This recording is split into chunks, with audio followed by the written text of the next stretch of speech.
tudo da Canção Nova em um só lugar. Canção Nova Play.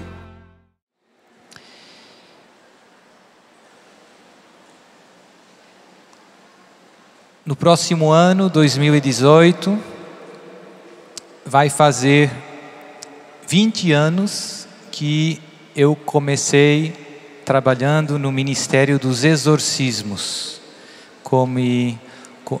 10 anos acompanhando o Padre Gabriel e depois, agora 9 como exorcista. Próximo ano vai fazer 10.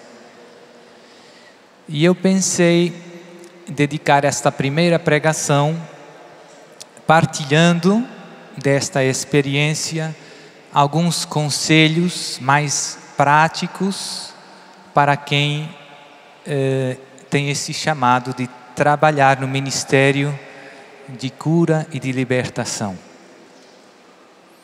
São conselhos e são fruto da minha experiência das coisas que eu tenho vivido nesses anos.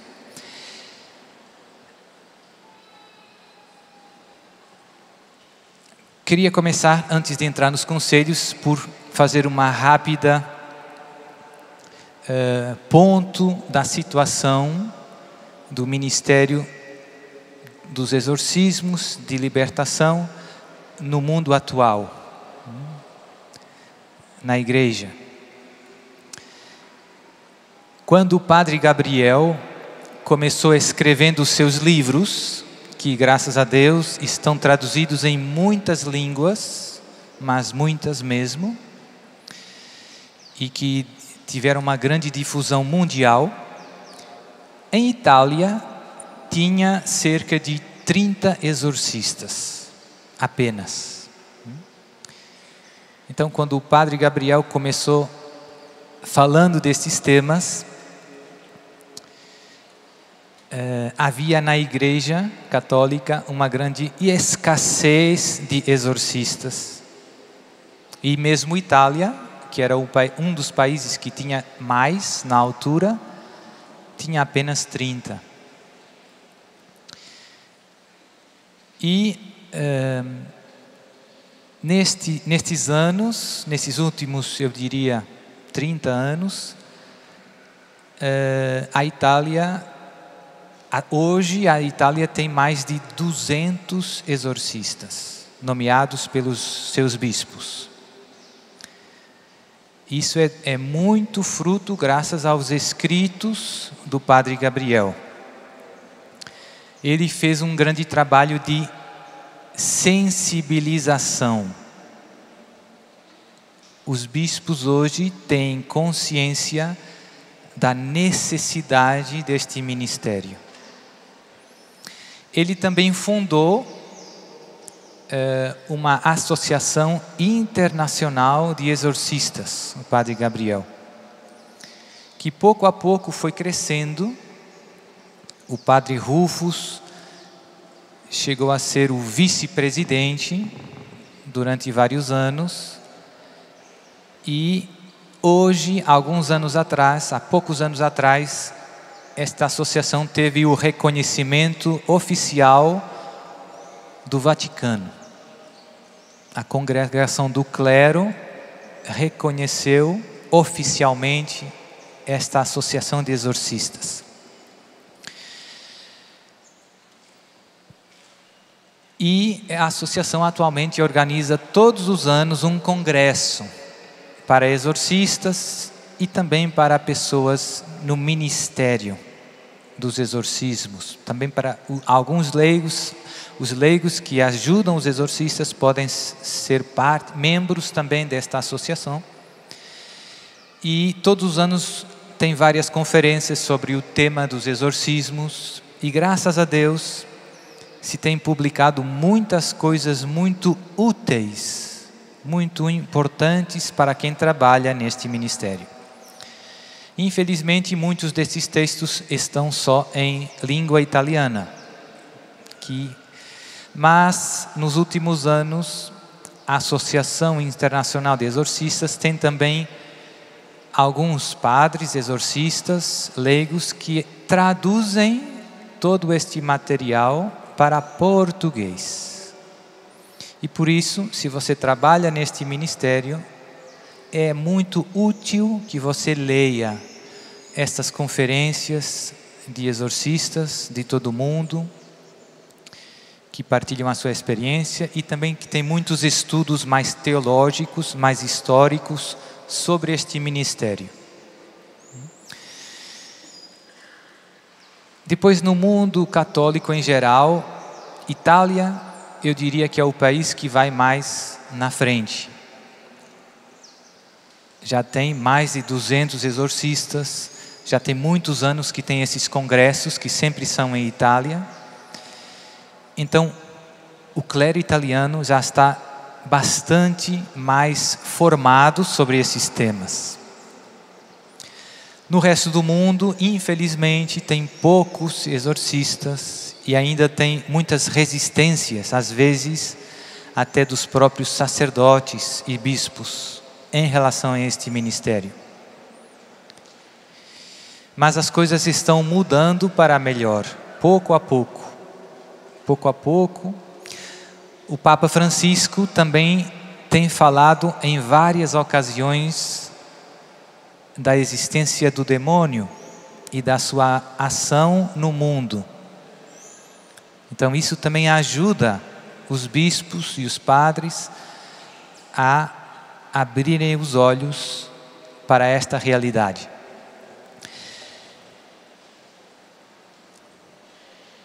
Cá no Brasil, eu tenho tido a graça de conhecer vários exorcistas e também de formar alguns padres que querem começar trabalhando neste ministério. Eu já estive com 6 padres aqui do Brasil, estiveram comigo lá em Portugal durante algum tempo para ganhar experiência, prática.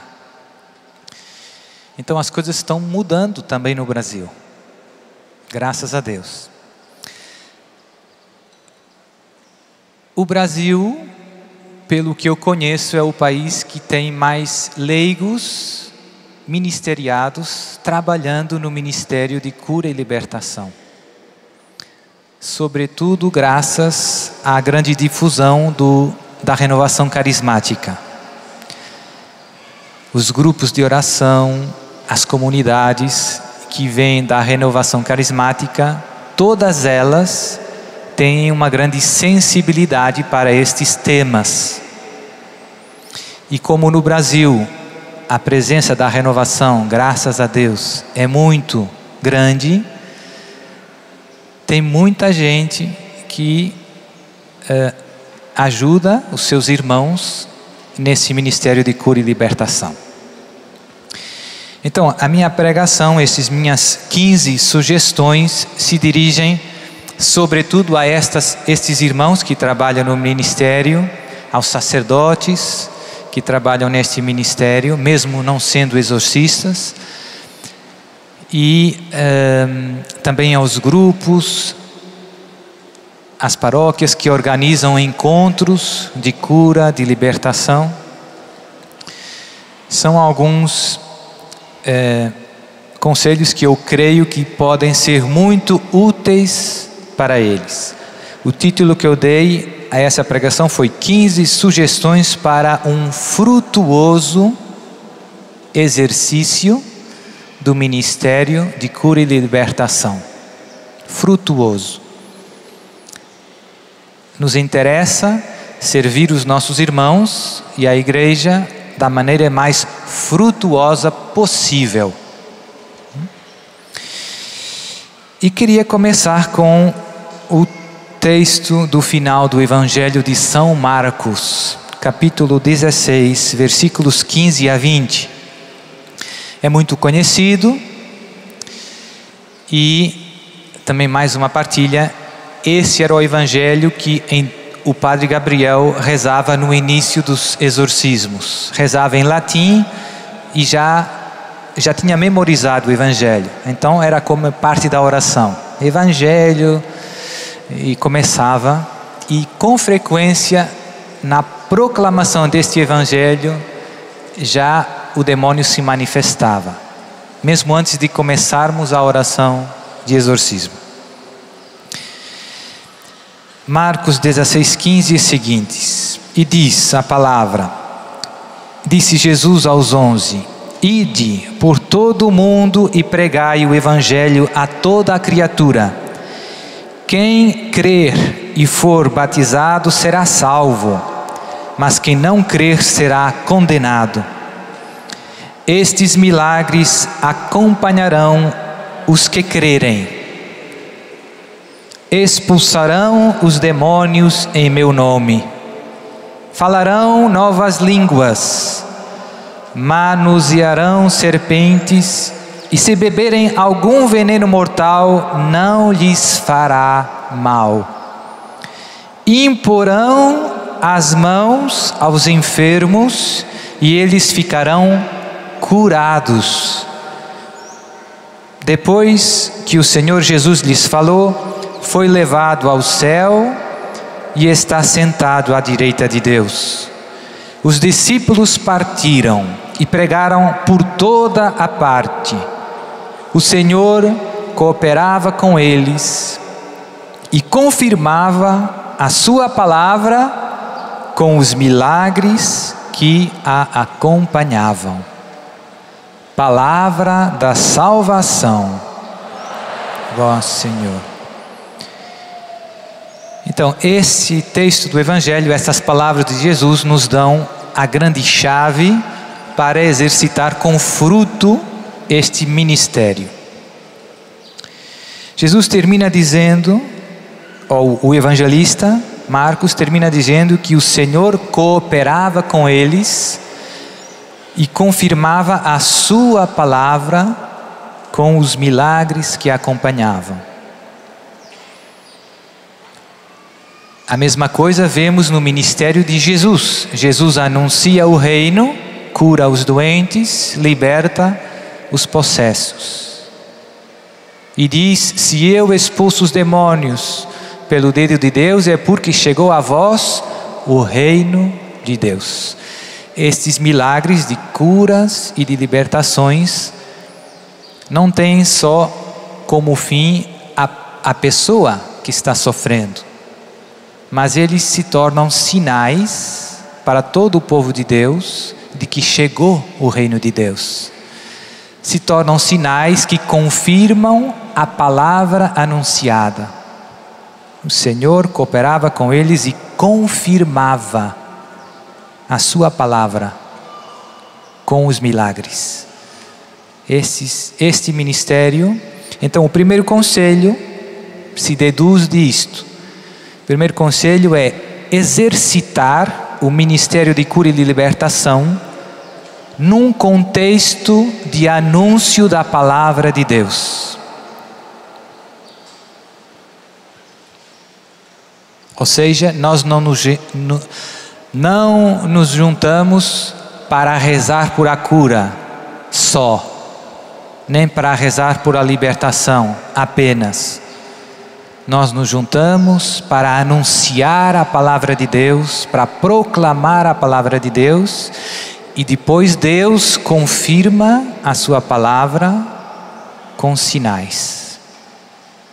O reino que nós anunciamos vem confirmado com prodígios. Então essa ideia é muito importante. Se você olhar, esse foi o ministério de Jesus. Jesus anunciava de cidade em cidade o reino e curava e libertava e confirmava a palavra com as suas obras. Depois Jesus envia os 12, lhes dá a ordem: ide, anunciai que está próximo o reino de Deus, curai os doentes, libertai os possessos. Jesus os envia a anunciar o reino e lhes dá poder para curar e libertar. Ontem, na missa, o evangelho era o envio dos 72 discípulos. A mesma coisa. Jesus lhes dá instruções bem concretas. Anunciar o reino está próximo, curar os doentes, libertar os atormentados pelo demônio. E, como acabamos de escutar no fim do Evangelho de São Marcos, Jesus confere esta missão a todos nós, a todos os seus discípulos. Você também é chamado a anunciar o reino e a ser instrumento de cura e de libertação de Jesus. Exercitar o ministério de cura e libertação sempre num contexto de anúncio da palavra de Deus.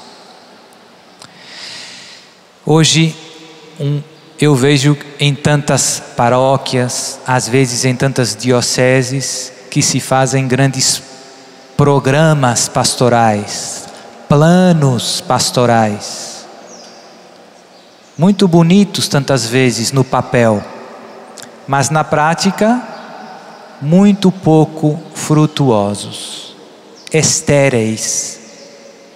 Por quê?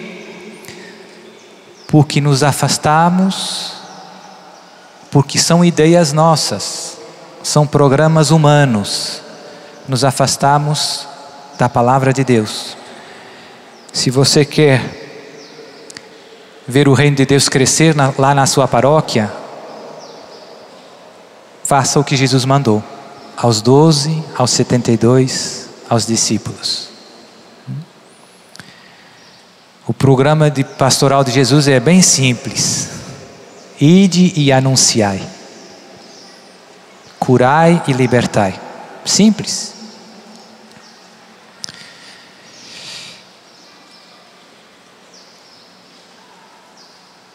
Os sinais, os milagres que Jesus realiza são muito importantes.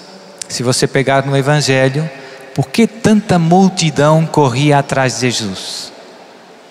Por que a fama de Jesus se espalhava rapidamente na Galileia? Porque os cegos viam, os coxos andavam, os possessos eram libertos. Os milagres de Jesus atraíam o povo de Deus a Jesus. E hoje isto continua sendo verdade. Se você organizar um evento de cura e de libertação, o povo vai vir. O povo vai vir. Porque todos experimentamos esse desejo de libertação do mal, em todas as suas formas. Moral, espiritual, físico. Todos queremos ser livres do mal. E quando olhamos para Jesus, vemos que Ele nos dá isto.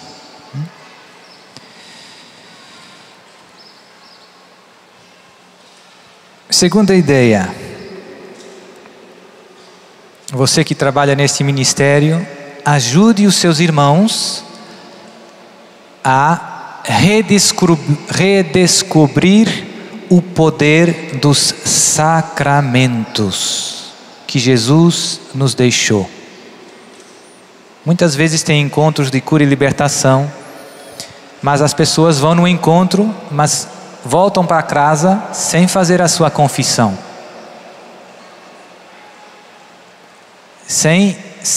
Tantas vezes tem encontros em que não tem Santa Missa, tem só oração. Não é bom. Os canais pelos quais Jesus nos cura e liberta, os mais fortes, os mais poderosos, são os sacramentos que Ele próprio instituiu. Então, ajude o povo de Deus a perceber isso. É nos sacramentos que Deus atua com maior poder na sua alma. É nos sacramentos.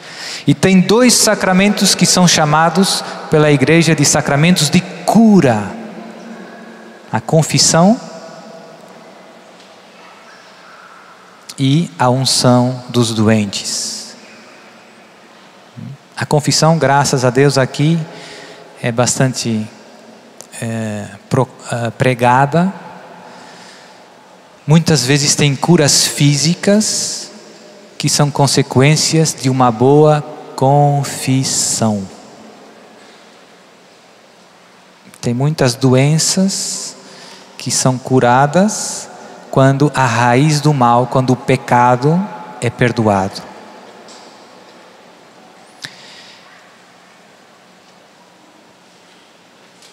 Depois, o sacramento da unção dos doentes, eu penso que, infelizmente, é um sacramento ainda um pouco esquecido na pastoral da igreja. Nós rezamos muitas vezes por cura dos doentes, mas poucas vezes usamos este poderoso sacramento, que tem dois grandes fins: nos ajudar a viver a doença em união com a paixão de Jesus, ou seja, nos une espiritualmente. A dor, a cruz, se torna ocasião de união com Cristo, de santificação, e em que imploramos a Deus a cura física. O sacramento da unção dos doentes, né, diz lá na carta de Tiago: se alguém está doente, chame os presbíteros da igreja, os sacerdotes, para que orem com ele, e o Senhor o restabelecerá, o salvará. Tem muitos casos de curas também através da unção dos doentes. Eu conto sempre o mesmo, que achei muito divertido. Um padre, um jovem sacerdote, 24, 25 anos, entrou na paróquia e nunca tinha celebrado ainda a unção dos doentes. E, infelizmente, lá na Europa, antigamente se usava apenas esse sacramento no momento da morte, quando a pessoa já está morrendo, perto da morte. Então aí, e só aí, se chamava o sacerdote. Agora está mudando, mas ainda falta. E tem famílias que não querem chamar o padre, porque isso é sinal que todo mundo acredita que a pessoa vai morrer. Isso é um erro, porque o sacramento da unção dos doentes é para quem está doente, não é só para quem está morrendo. Estar doente, estar morrendo não são sempre sinônimos. Então, se você tem uma doença grave, que a igreja ensina no catecismo, se você tem uma doença grave, pode receber esse sacramento, deve receber esse sacramento. Então, o padre novo foi chamado para dar os últimos sacramentos. Se chamava lá a extrema unção a esse sacramento. Você já está lá com os pés na cova, chama o padre, e esse jovem sacerdote deu a unção dos doentes a essa pessoa que estava morrendo. E depois ele contou para mim. E depois essa pessoa, depois da unção dos doentes, começou melhorando, sem explicação médica, e viveu mais 20 anos. Então o padre ficou... Aquela primeira unção dos doentes que ele deu, marcou a vida dele. É um sacramento poderoso. Infelizmente, muito esquecido. Então, se você trabalha neste ministério, encoraje os seus irmãos a receber a unção dos doentes. Terceiro conselho: conheça bem as normas que a Santa Igreja tem sobre estes temas de cura e de libertação. Tem alguns documentos que tratam destes ministérios. E alguns desses documentos têm algumas partes mais, digamos, normativas, disciplinares. Ou seja, a igreja tem as suas regras. E as regras da igreja não são para complicar a nossa vida, mas têm como objetivo que o ministério seja o mais frutuoso possível. 2000 anos de sabedoria. 2000 anos de exorcismos, de milagres. Então a igreja tem as suas razões. Conhecer quais são, infelizmente, às vezes dentro da renovação carismática, eu noto que em geral não se dá muita atenção às normas que a igreja tem sobre esses temas.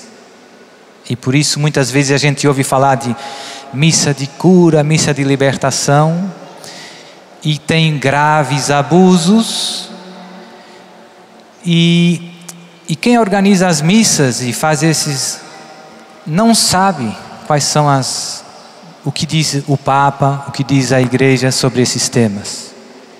Ignora as normas. Tem um caso que uma vez um grupo da Renovação foi ter com o Papa João Paulo II e mostrou para ele uma missa de cura, com curas e prodígios. E o Papa, no final de ver o vídeo, fez uma repreensão para eles. Disse: a missa não tem que ter acrescentos, não tem que melhorar a missa. A missa está... O Papa não disse que não pode rezar por a cura, nem que não pode fazer encontros de cura e libertação, mas disse que não pode alterar a missa, tirar orações da missa, acrescentar outras orações. Então deu um arroxo aí. E eu vejo que isto, já passaram muitos anos, e isto ainda continua às vezes acontecendo. E essa não é a vontade de Deus, essa não é a vontade da igreja. Padre, onde estão esses textos? Estão espalhados, mas tem alguns mais sobre estes temas, que são, eu diria, o ritual dos exorcismos, que está disponível na internet, tem algumas normas práticas. Depois, no ano 85, tem uma famosa instrução da Congregação da Doutrina da Fé sobre os exorcismos. Depois, no ano 2000, tem outra instrução da Congregação da Doutrina da Fé sobre as orações para alcançar de Deus a cura. Tem também o Código de Direito Canônico de 83. E agora, mais recentemente, até a CNBB, a Conferência Episcopal dos Bispos aqui do Brasil, publicou um texto que se chama Exorcismos, Reflexões Teológicas e Orientações Pastorais, desse ano, 2017. Então, você que trabalha nesse ministério, você não deve ignorar estes textos, você deve conhecer bem estes textos. A maior parte estão disponíveis na internet. Você pode ir no site do Vaticano, baixar o texto ou ler o texto. Eu vou apenas ler algumas passagens pequenas nas quais a igreja diz algumas coisas que infelizmente não são conhecidas e não são vividas, muitas vezes. Código de Direito Canônico, Cânone 1172. Ninguém pode legitimamente exorcizar os possessos a não ser com licença especial e expressa do ordinário do lugar.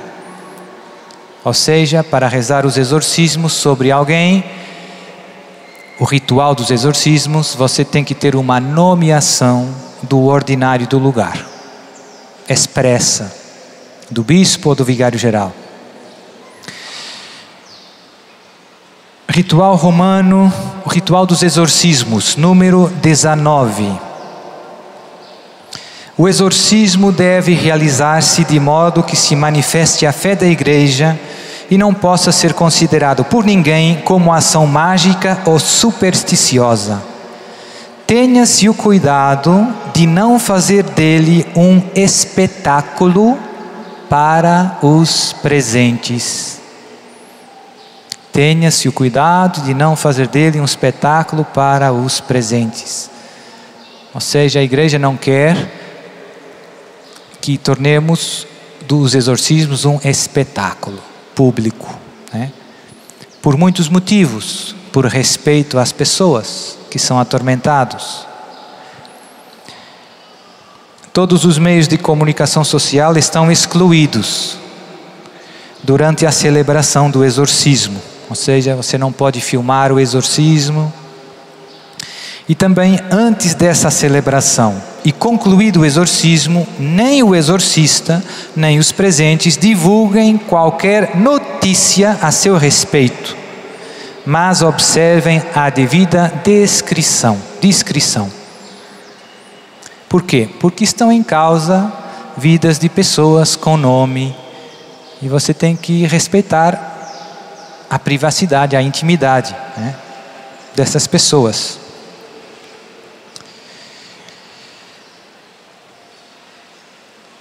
Congregação da Doutrina da Fé, instrução sobre o exorcismo, número 2. Não é lícito aos fiéis cristãos utilizar a fórmula de exorcismo contra Satanás e os anjos apóstatas contida no rito que foi publicado por ordem do Sumo Pontífice Leão XIII. Muito menos lhes é lícito aplicar o texto inteiro deste exorcismo. Ou seja, os fiéis não podem utilizar o exorcismo de Leão XIII. Se vende em muitos livros de oração, em livrarias católicas, o exorcismo de Leão XIII. Muita gente usa e não conhece essa norma da igreja. A igreja não proibiu rezar orações de libertação, nem orações de cura, mas proibiu rezar este exorcismo. Porque é um exorcismo. Congregação Doutrina da Fé, instrução sobre as orações para alcançar de Deus a cura. Artigo 5, parágrafo 3º. Diz a igreja: nas orações de cura não litúrgicas é necessário, além disso, que a sua execução não se chegue, sobretudo por parte de quem as orienta, a formas parecidas com o histerismo, a artificialidade, a teatralidade ou o sensacionalismo. Então, quem dirige orações de cura tem que se controlar um pouco, porque senão perdemos o uso de razão, caímos no histerismo, né? E Deus não quer, né? Não é o histerismo que nos cura, não é o volume, não é o ruído, o volume da oração que faz a graça de Deus tocar o seu coração. É a fé. Então não é uma questão de gritar mais alto.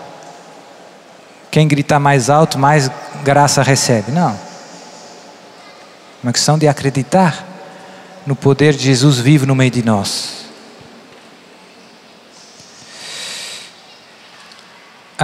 No mesmo documento, artigo 7, parágrafo 1º. Não se devem inserir orações de cura, litúrgicas ou não litúrgicas, na celebração da Santíssima Eucaristia.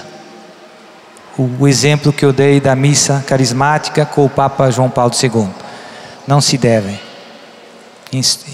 inserir na missa orações de cura, seja litúrgicas, seja não litúrgicas, que não fazem parte da missa.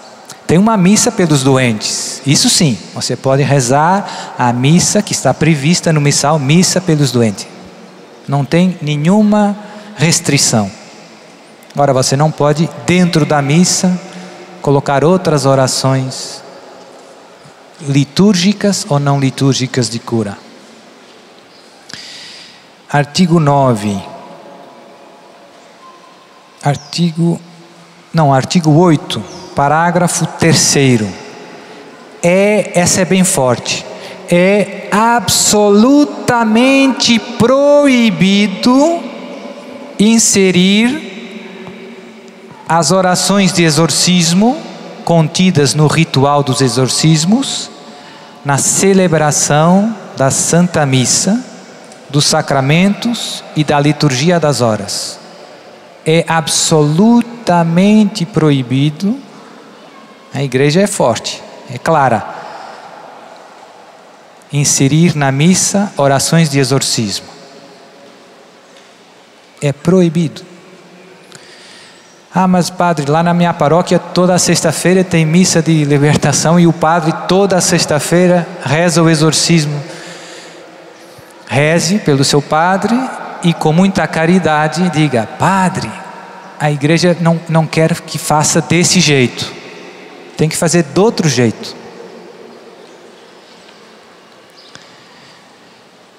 Artigo 9.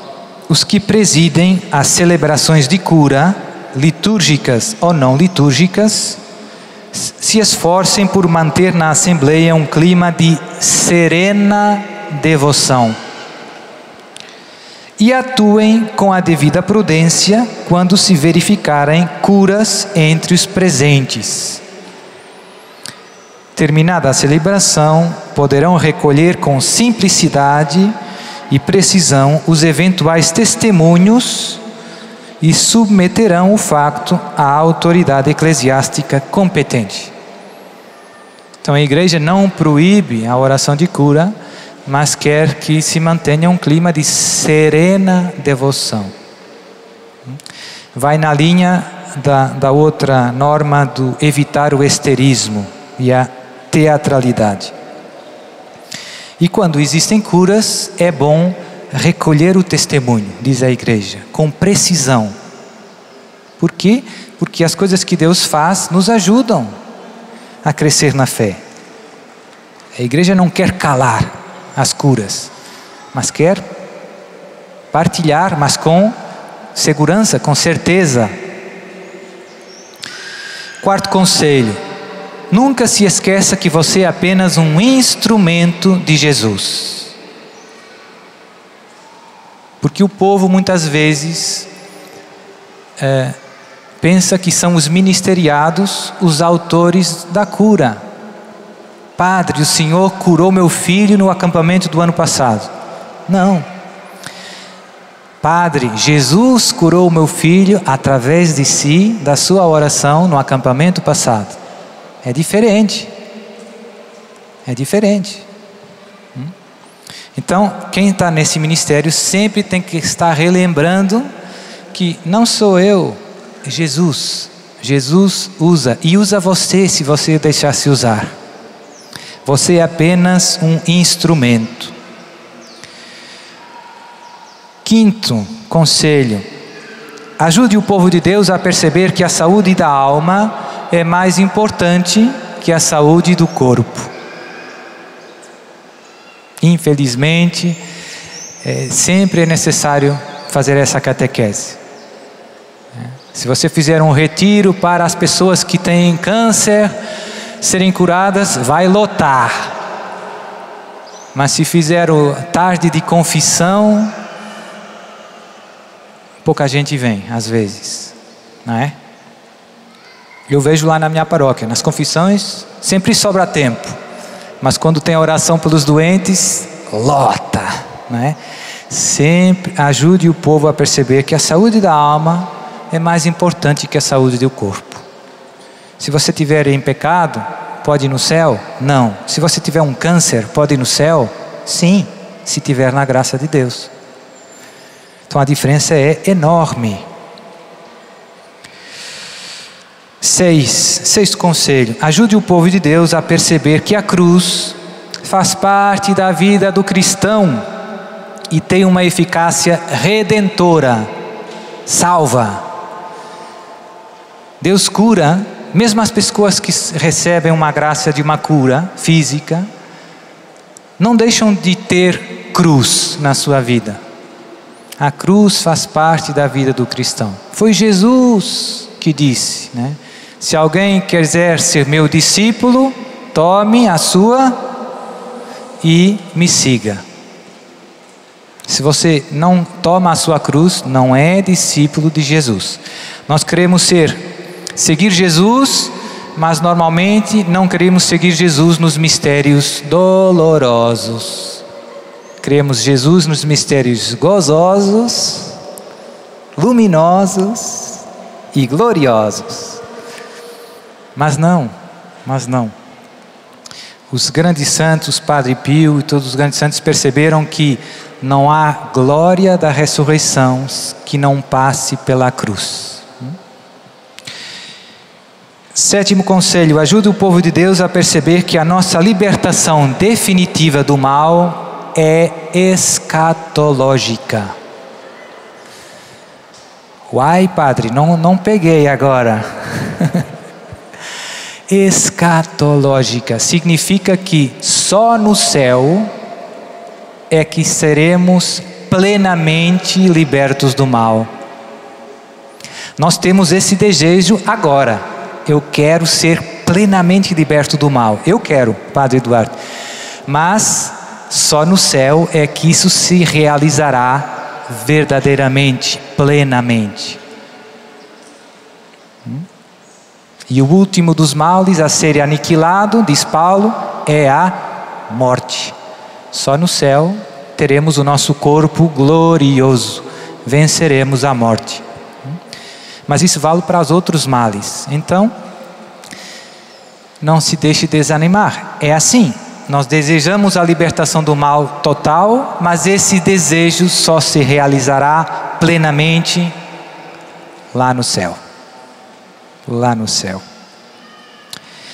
Oitavo conselho: ajude o povo de Deus a perceber que a fé viva é a porta que permite Deus atuar em nossas vidas. O que permite Deus atuar na sua vida com poder é a fé viva, que não é um simples sentimento, que é um ato da nossa inteligência e da nossa vontade, tocada pela graça.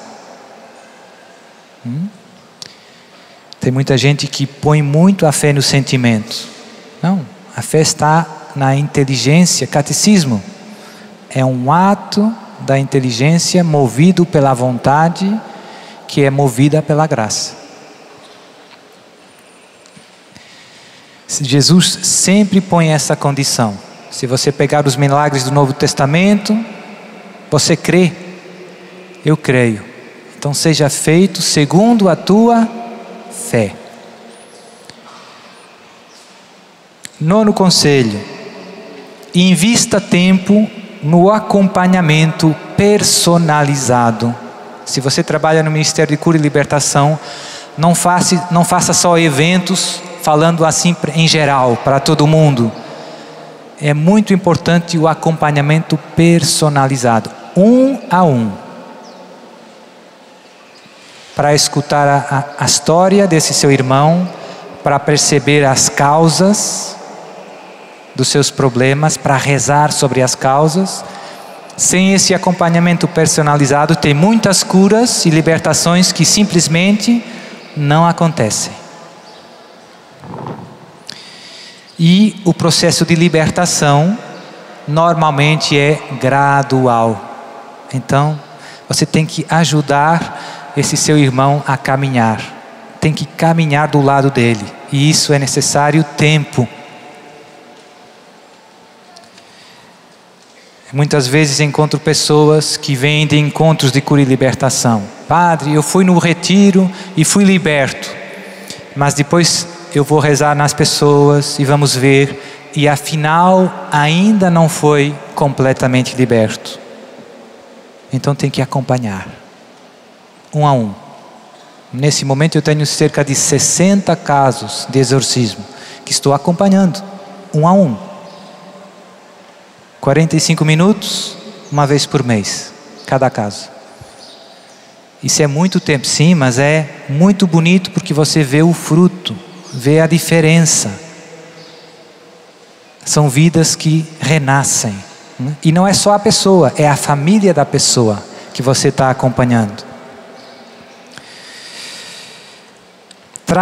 Décimo conselho, trata as pessoas atormentadas pelo demônio com delicadeza. Com cuidado.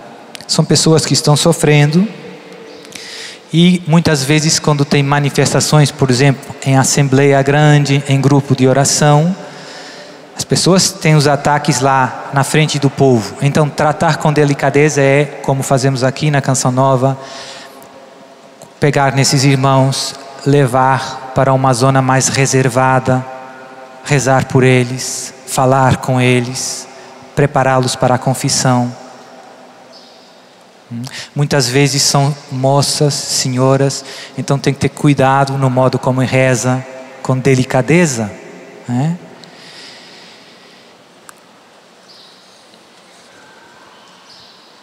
11º, esse é bem importante. Procure as causas conversando com as pessoas, mas sem interrogar o pai da mentira. Eu vejo que muitas vezes no Ministério de Libertação as pessoas gastam muito tempo conversando com os demônios. Se esquecem que o demônio é pai da mentira. Rezar um pouco, terminar a oração, esperar que a pessoa regresse e conversar com a pessoa, tentando perceber quais as causas, como começou tudo isso, o que aconteceu em sua vida.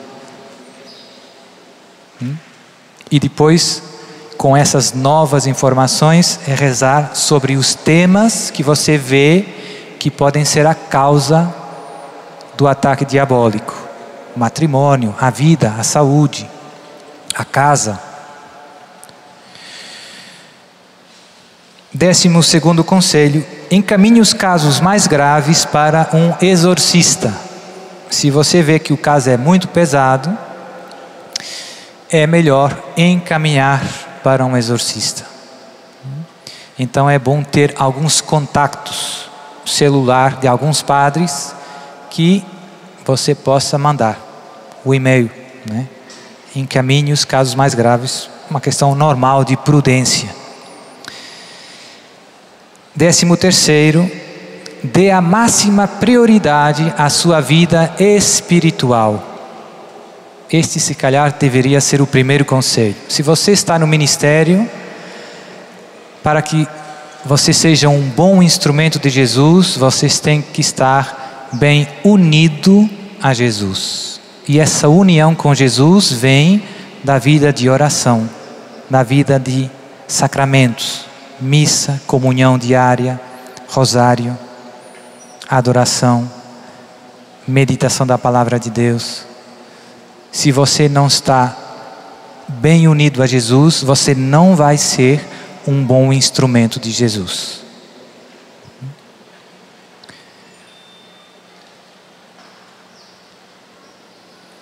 Últimos 2 conselhos: seja prudente no discernimento espiritual. Tem casos que as pessoas veem, que tem manifestações, tem sintomas, e eu vejo que em geral as pessoas nesse ministério se precipitam demasiado no diagnóstico.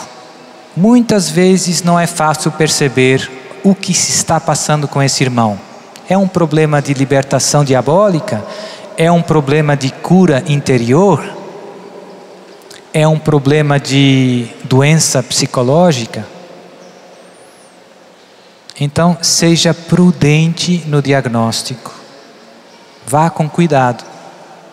Vá com cuidado, conversando, tentando perceber, rezando. Tem vários sinais que você deve ter atenção antes de chegar a uma conclusão.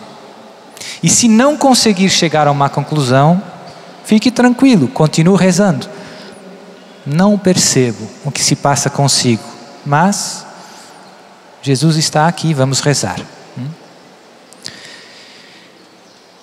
Último conselho: cuide do seu descanso.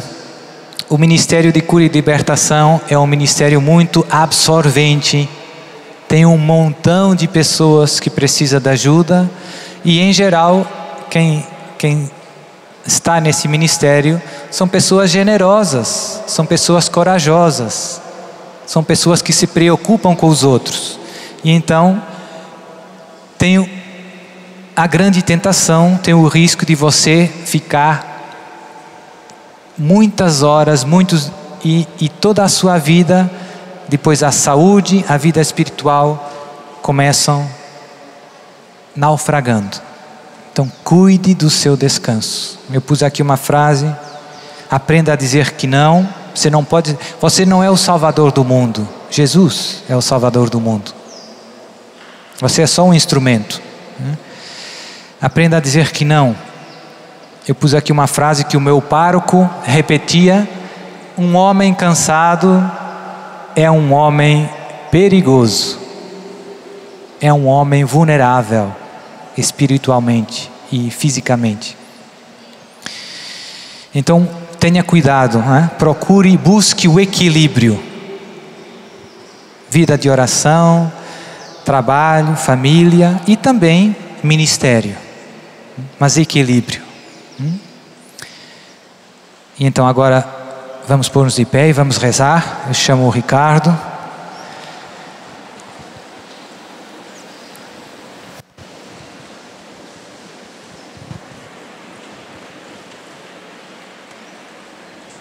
Que maravilha para nós recebemos todo esse ensinamento, esse conteúdo. Qual é a nossa resposta agora diante do ensinamento da palavra de Deus para nós? Para mim ficou muito forte a necessidade de ouvir o ensinamento de Deus, porque é a palavra que é o próprio Cristo que realiza a cura, que realiza a libertação em nossa vida, que mostra onde eu preciso de conversão, que o pecado é a pior enfermidade da face da terra. Precisamos pedir a grande cura do nosso coração, da nossa alma, pedir para que Jesus venha nos libertar de todo o pecado, de todo o vício, de tudo aquilo que escraviza o nosso coração.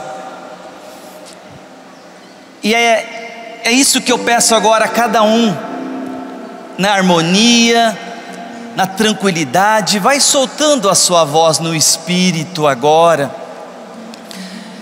Importa a nossa fé. O Padre trouxe isso.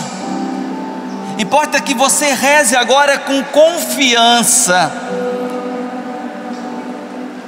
reconhecendo que Jesus Cristo se faz presente aqui, não pelos nossos méritos, mas pela tua compaixão, pela sua misericórdia. O Senhor deseja tocar agora o nosso coração. Você que veio para esse acampamento com tantas intenções, você que veio sobrecarregado, os fardos pesados, você que veio com essa tristeza, até mesmo uma tristeza mortal, você que tem esse ressentimento no teu coração, esta mágoa profunda, você que precisa se abrir nesse acampamento ao perdão, até mesmo para a cura acontecer, até mesmo para que toda pregação tenha eficácia na sua vida e os sinais de Jesus aconteçam, que seja acompanhado os sinais, os prodígios, e Jesus deseja derramar os seus sinais, confirmar essa pregação, confirmar esse ensinamento que o Padre Duarte trouxe a cada um de nós. Mas você precisa se abrir agora à graça. A cura não é mágica, ela precisa também da tua cooperação, a começar pela tua fé, e expressa na tua oração agora a fé, o desejo de ser tocado por nosso Senhor Jesus Cristo. Desejo que o sangue de Jesus, o sangue puríssimo, o sangue preciosíssimo de nosso Senhor Jesus, toque agora as nossas enfermidades da alma, espiritual. Também, se é desejo do Senhor a cura física acontecer, lembrando que o mais importante é a cura da nossa alma. Então solte a sua voz agora. Você também que nos acompanha pelo sistema Canção Nova de comunicação, você que sintonizou a Canção Nova, está em lágrimas agora, você que está agora aí em pé diante do teu televisor, da tua televisão, chorando, una-se agora a nós. O Senhor também lhe visita. É desejo do Senhor tocar a nossa vida, arrancar aquilo que entristece o nosso coração. Sim, o Senhor que deseja agora tocar pelo poder da sua morte e ressurreição, pelo poder da tua cruz, que nos liberta, que nos lava e que nos salva. O Senhor quer salvar a todos nós, arrancando dos falsos caminhos, das falsas ideologias, das seitas, das mentiras, do grande mentiroso que é Satanás, o pai da mentira. Continue orando. Nós ouvimos hoje que nós somos chamados a ser esse discípulo e a ser instrumento também de cura e de libertação.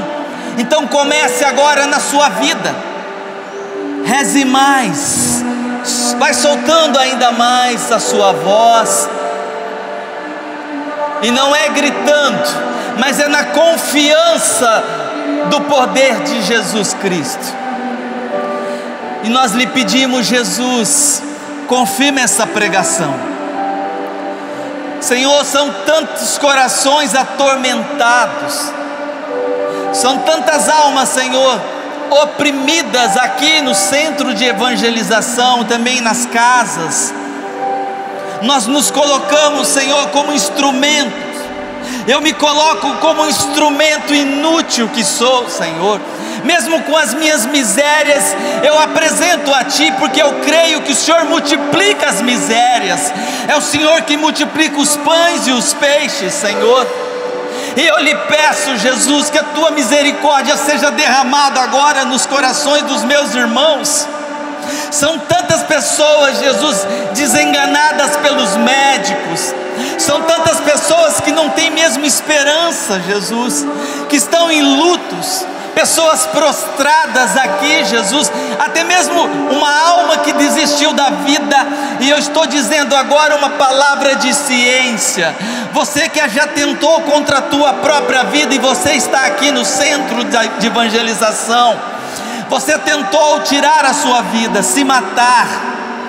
Você está com uma depressão muito profunda, uma tristeza que tem esmagado esta palavra, tem prostrado você pelo chão. O Senhor quer te tocar agora. Jesus confirmando com sinais, com prodígios. Oria labandara lavaria labaria lavandara lavandara lavarie. Você que precisa perdoar o seu ex-marido. O seu marido deixou a tua casa porque ele havia adulterado, e você descobriu. Quando descobriu, ele abandonou a sua casa, e você traz uma mágoa, até mesmo um ódio agora no seu coração. Decida em perdoar, para saber que é contigo. Você está, durante a pregação, você estava com muita dor nas suas costas, na sua coluna. O Senhor te deu o caminho da conversão, o caminho do sacramento, da reconciliação, de buscar depois um sacerdote, confessar esse pecado. Mas Jesus já está te iluminando agora. O Senhor derramando o teu Espírito sobre você, nessa tua necessidade de salvação. Você precisa perdoar agora. E não somente você, minha irmã, perdoar o seu ex-marido, mas todos vocês que têm necessidade e que precisa dar o perdão. O momento é agora. Abra o coração. O Senhor derrama o seu Espírito e concede a graça, mas a decisão é tua. Você precisa cooperar com a graça do Senhor. Você precisa dar um passo na fé agora, mesmo que a ofensa foi muito dura, muito forte, mesmo que a dor da traição. E eu lhe peço, Jesus, toca, cura, Senhor, também dor da rejeição. Pessoa que sofre da dor da rejeição, do abandono, da solidão, Jesus. Pessoas com sentimento de culpa, São tantas pessoas, Deus, são tantos corações aqui, Senhor, numa tristeza tão profunda.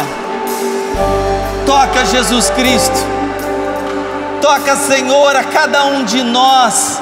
Nós estamos clamando por Ti agora, diante da Tua cruz, diante da Tua palavra, Jesus, pela intercessão da bem-aventurada Virgem Maria de São Padre Pio, na comunhão dos santos.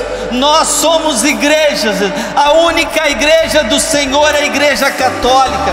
Nós estamos clamando e suplicando a Tua misericórdia, Jesus.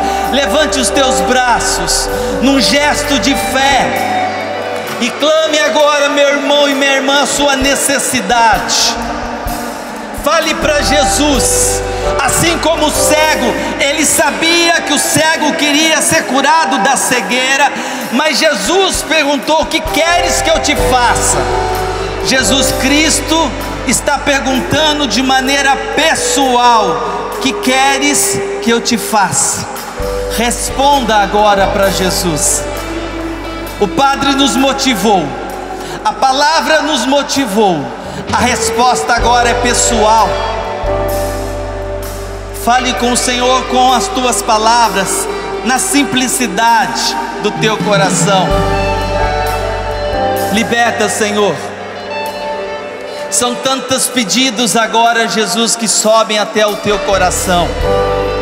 São tantas almas, Senhor, que se derramam agora, que choram, Senhor, na tua presença. Realiza, Jesus. Realiza, Senhor. Cumpre a tua promessa em nossas vidas. Sim, o Senhor que derrama esse desejo pelo céu, pela conversão, que nos mostra, Senhor, que na Igreja Católica está a nossa libertação e a nossa cura. Nós somos gratos, Jesus, a todo ensinamento. Por isso nós ousamos lhe pedir, Jesus, se é da tua vontade, se queres, podes me libertar. Se queres, Jesus, podes me curar. Oria labandara lavaria lavaria lavaria lavaria lavarie. Candara labandara lavandara lavandara lavarie. Xandara lavaria lava. Cura, Senhor, os casamentos. Cura, Senhor. Liberta, Senhor, de todo espírito da infidelidade. Senhor, nós estamos exercendo agora esse ministério que o Senhor nos confiou, em favor daqueles que sofrem, não para o exibicionismo, mas por misericórdia. Jesus, toca tantas almas agora que precisam ser consoladas. Pessoas aqui no centro de evangelização, mas tantas pessoas ligadas agora na internet, no Japão, nos Estados Unidos, no Paraguai. Tantas pessoas agora ligadas, Senhor, em comunhão conosco.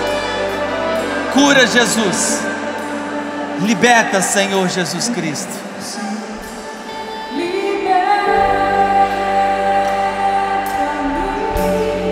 Senhor Jesus, Senhor Jesus,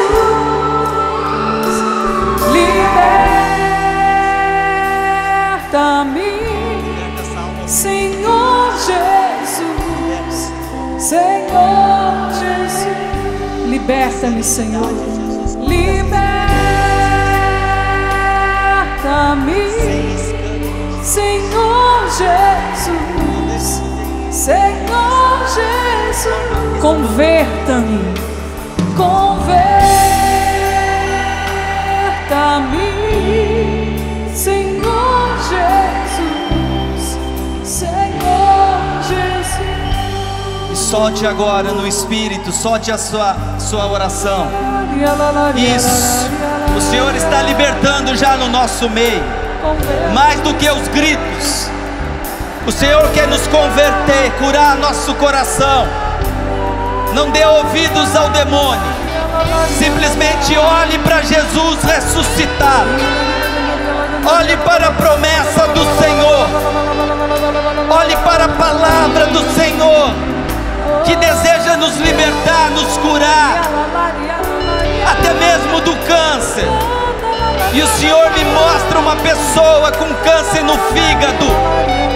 E o médico, quando você retornar, o médico vai confirmar essa cura do câncer. Olhe, meu irmão. Olhe, minha irmã.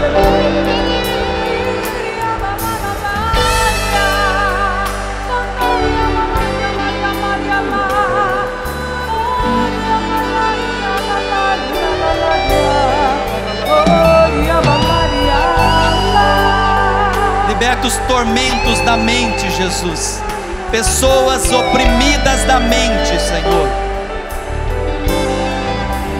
Liberta, Senhor, todo espírito de suicídio no nosso meio. Liberta, Senhor Jesus Cristo. Somos teus. Somos tuas ovelhas, Jesus. E muitas vezes ovelhas desgarradas. Mas hoje nós estamos sendo atraídos pela tua força, pelo teu amor, pelo teu ensinamento, Jesus. O Senhor é o pastor que tem compaixão das ovelhas, ovelhas muitas vezes perdidas, mas o Senhor atraiu. O teu amor está nos atraindo, Jesus, e o Senhor quer nos ensinar nesse acampamento. Muito obrigado, Senhor. Vai agradecendo o nosso Senhor Jesus Cristo. Tenha um coração grato. Eu gostaria que você estivesse agora aquilo que eu estou sentindo, uma gratidão muito grande pelo nosso Deus. Bendito seja Jesus Cristo. Glorificado sejas o teu santo nome, Jesus. E se você tem essa gratidão no coração, aplauda para valer o nosso Senhor Jesus Cristo.